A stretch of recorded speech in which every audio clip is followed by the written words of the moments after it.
我覺得佢哋做得幾好喎，即係如果第一次學嚟講嘅話，都上手都幾快，同埋佢都自己好肯練習。咁當然最緊要啦，佢哋靚仔靚女，對於一個舞台表演者嚟講咧，絕對係有優勢嘅。咁但係如果上到舞台表演嘅話咧，我相信你嘅肢體動作啊、面部表情啊，都要誇張少少，因為台下面嘅觀眾咧，先至可以感受到你所帶出嚟嗰個氣氛感覺咁樣嘅。呢度大家一睇到一個團結啦。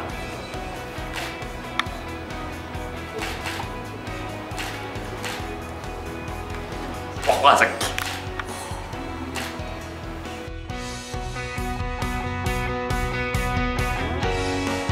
我就唔緊張嘅，都幾有信心，咁絕對夠時間練嘅。係，我都係啊，我都會加緊啲練習，大家要敬請期待我哋嘅魔術表演啦，到時。